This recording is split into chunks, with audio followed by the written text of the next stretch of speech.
It's incomplete.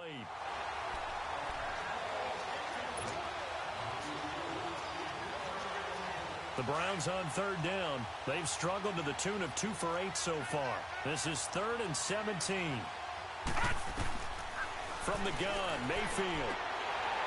And incomplete. The contact made the ball roam free and brings up 4th down.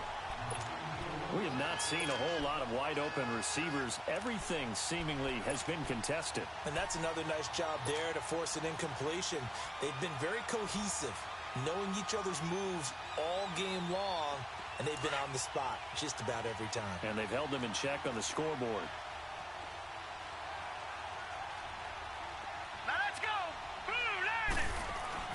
Desperation time. Mayfield on 4th down. And he's going to be intercepted a 3rd time.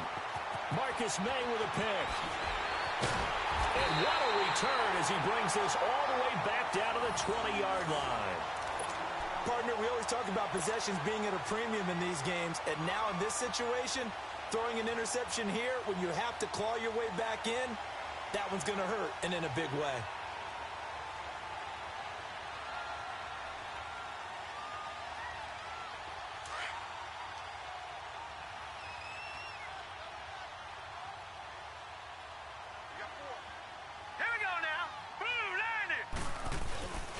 Now a carry from Mack. And able to push his way forward here for a good little gain. Yeah, give him 4 yards there. It'll be 2nd and 6. Got to figure now, after getting that turnover, they're just going to be happy to keep the ball on the ground, right? This is where covering the football, taking care of the ball, all the ball security terms that have ever been used, they come into play for the guys on offense right now. Just take care. And he's going to take it in for a Jets touchdown. A great play there. A 16-yard touchdown run. And the Jets capitalize on the short field as they take it in for 6. Gold able to tack on the extra point. And that'll make this a 3-score game now. The lead moves to 17. Gold now out to kick it away. And they will not get a chance to return this one as it's through the end zone for a touchback. The Browns offense heading back out to take possession. And following the interception, just any interception, are you a little bit more cautious when you start that next drive, or no, you just throw that out the window? I think you are. I don't think that there's any way you can run back out there and go, totally didn't affect me. Let's just go ahead and be loose with the football again. You're going to take care of it, but you have to be careful about being too cautious because now you can't run any offense at all. Still want to attack. We'll see how they attack them here. It's a 6-yard gain on the ground, and that'll make it 2nd and 4. Oh, that's one to warm the hearts of all those old-school football players, isn't it? Tough, hard, gritty run, got behind his pads, bowled over a few people. Look at that one, right up the gut. So up through 3 quarters, no reason to lighten up now. He's going to air this out for Baldwin. And his pass is intercepted for the 4th time today. Picked off by Jamal Adams. Okay, it's real simple to say from here, but we know that sometimes as a quarterback, you've got to know when to say when and just throw it away. Flushed out to the right, tries to make something out of nothing here, and he winds up floating one downfield that gets intercepted. They begin the drive on the ground with Mack. Oh, look at the juke. A big hitter. That one goes for 40 yards. He's still rumbling, isn't he? Still looking fresh in this one despite the heavy workload. But you and I both know, well-conditioned, and he did tell us that he thrives on being at his peak late in ball games. So the line of scrimmage all the way up to midfield now as they've got it 1st and 10. Let's go! Blue landing! Blue landing!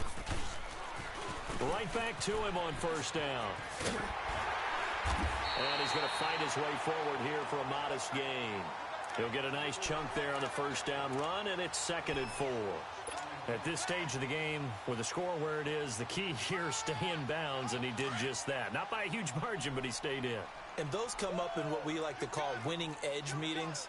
The things that you have to do, late game situations, kicking situations, doesn't matter what it is, the things you have to do to win a game, and that comes up in that meeting, then you practice it, you've got to be happy to see it executed, being able to stay in bounds and work the clock. In need of a conversion on 3rd down. They had the big play to start the drive, not much sense.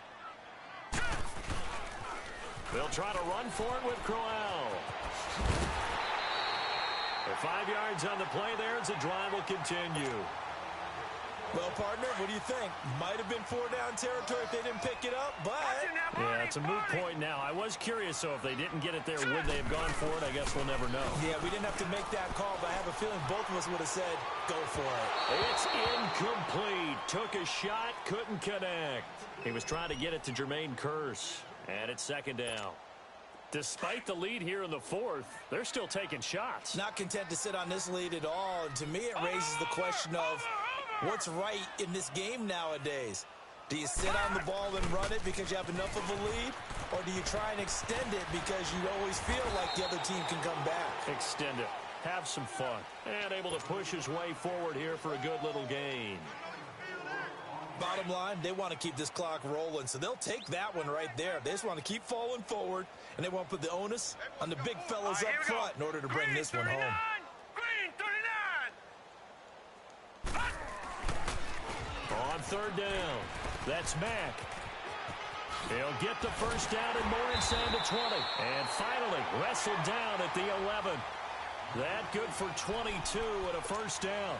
Do my eyes deceive me, or is he getting stronger as this game moves along? Burst seems just as good here in the 4th as it was way back in the 1st, doesn't it? I do believe someone put a lot of time in the offseason and continues to condition during the season in order to continue to carry the ball at this rate. He'll get this down inside the 10 for a pickup of about 3. They don't need to run another play here before the 2-minute warning. Let's see if they do it anyway. Now Mack. And he'll be taken down after a short gain as that takes us to the 2-minute warning. The Jets on 3rd down. Not quite 50%. 4 for 9. This is 3rd and 4. Here we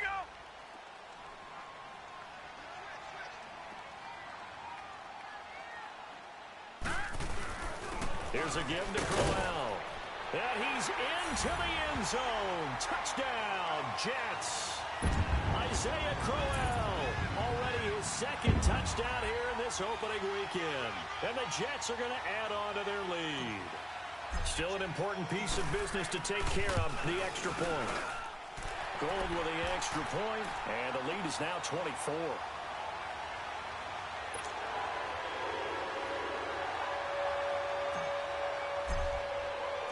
Gold now out to kick it away.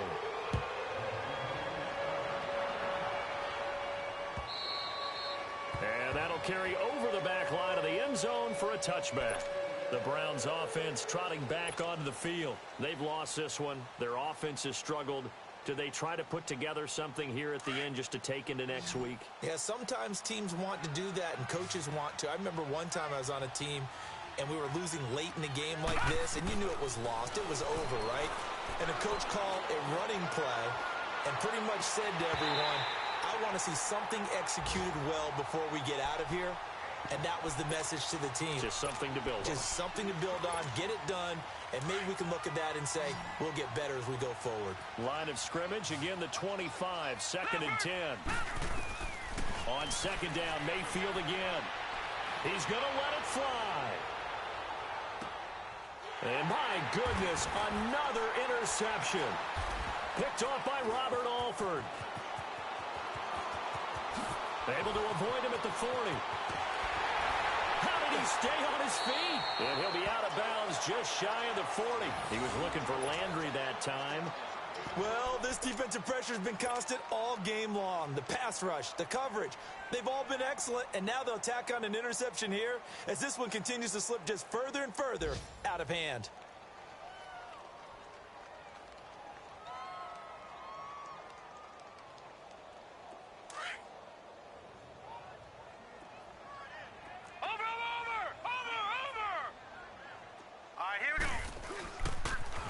Now a toss play. This is Mack. And he's going to fight his way forward here for a modest gain. It's a pickup of 4, and it'll bring up 2nd down. When we see those runs to the perimeter, when we see those runs to the edge, we think about big breakers, don't we? In this case, it was a modest gain, but it does open up possibilities here on 2nd down.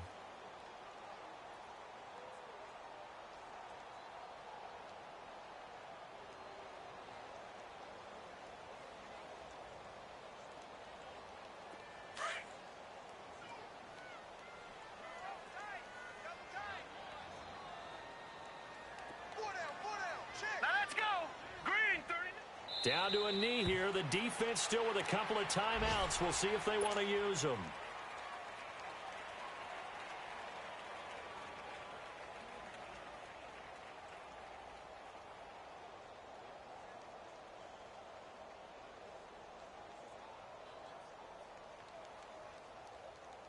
If they want it first, they need to get the football to the 32 here on third down.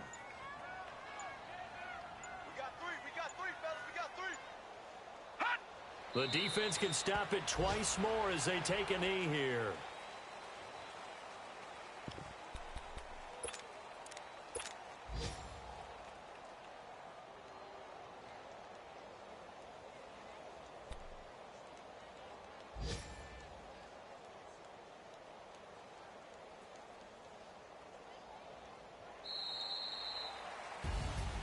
And partner, this first week, this first game that we get to call together, so special every year, week one. You had the flyover, the big American flag out there before the game, all the hoopla, just having football back, so special.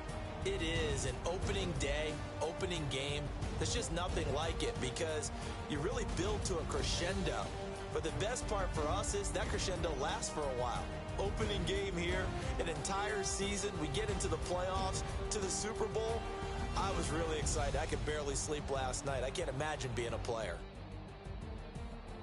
So for the Jets, that'll be a happy locker room as they start this season 1-0. And they'll get to stay put for a few days as they'll host the Baltimore Ravens next week. Meanwhile, for Cleveland, they go down to defeat here in the opener. And they'll try to turn things around next week as they have a matchup in Cincinnati against the Bengals.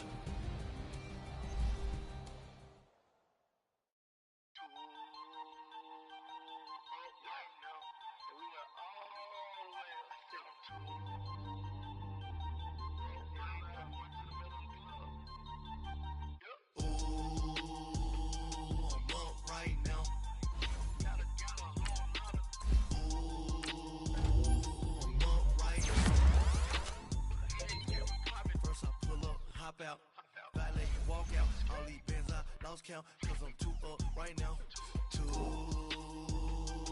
up right now,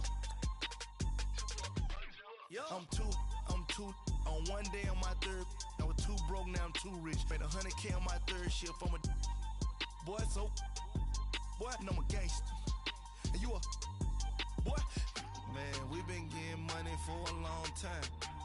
We was out here hungry for a long time. I don't never really have no punchlines. And all you rappers looking like a lunch line.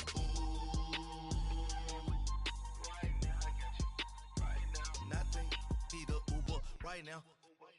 Right now, need crew up right now. Cause we too up right now. Ooh, I'm up right now.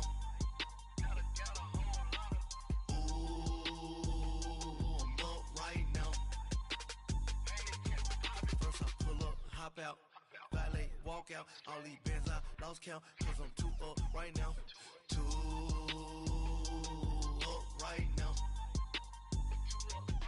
yeah, I'm too up, round blew up, copped that new rape on them haters.